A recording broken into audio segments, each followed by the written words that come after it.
na maunay noon the country who failed to defend and protect him. So as a Filipino, sakit no na makita nato nga ato ang former president na during his term as a president dili niya ginapasagdan ang ato ang mga kababayan dito sa langiang nasod, ato mga OFWs, labi na katong mga naay mag-atubang og kaso, hindi bang natin madunggan nato nga in prison kay ilang napatay amo, or even na katong mga OFWs nato na gi-abuse, na miagi sa maltreatment sa ilang mga ato ang former president ana masuko siya.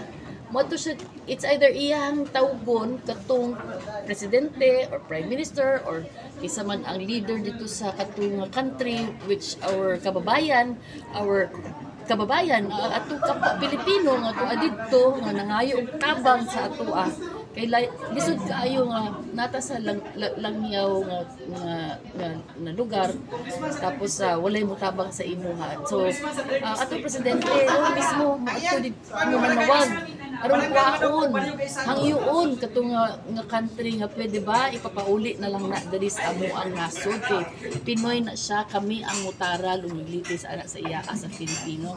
So even sa time sa COVID, even sa time katong nagka-problema diya sa Middle East, di ba? O nato'y problema po sa Kuwait, no? Na, di ba, ang atong mga kababayan ato iban sa Kuwait, something like that, na ay nanahitabo.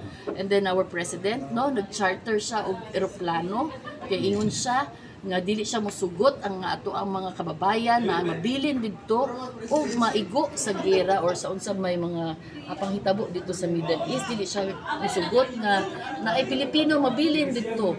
So siyang gibuhat padala siya og eroplano, iyang gi-repatriate tanan ang ato ang mga kids nato mga kababayan. So sakit na pamalandungon nato na sa panahon karon nga siya nanginahanglan unta sa tabang sa ato ang gobyerno, sa tabang sa atong nasod, isip usa ka Pilipino. Pero kita urang ato siyang gihatag na hinuon dito sa langyaw to be judged by foreigners. Urang dili na siya kanang may kaingon ta nga this is a government na who does not see beyond politics, who does not see beyond kining vendetta unsa ba na iyang gusto niya mong good na kay syempre na ay family rift between the two families. So dili niya kanang wala kining mga we're talking about the national government, dili sa local, national government, because this is a national issue. So we have a government na very insensitive, no, who does not care at all, if he can do that, if the government, no, if the present administration can do that to a former president, what more sa atong ordinary nga citizen. And makita na to sad na how he doesn't care about what is happening to us, no? O naay daghan unsa tong bombing dito sa recently sa Maguindanao ba to? Nabay presidente nato na nagtubag o nagpagawas og press con o gi-condemn or iya man lang giatuan ang katong mga family sa victims, no? Mga sundalo tong mga matay dito. Katong namatay tong kanara sa katong nahagsa nga eroplano sa pilot Bukidnon. Naabatay presidente nga nihatag og man lang honor sa ato ang fallen soldier na ato ginatawag nga fallen heroes.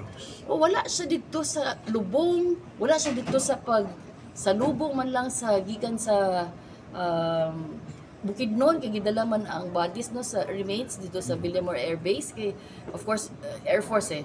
So wala man lang tay presidente na natua dito nag-attend. So really, and then naapa ning issue sa kining mahal nga palaliton, issue sa rising crimes, rising kining mga drugs na related na mga crimes, and even rising na drug kining drugs na makita na to sa Facebook ng tataw kaayo Rampat na po.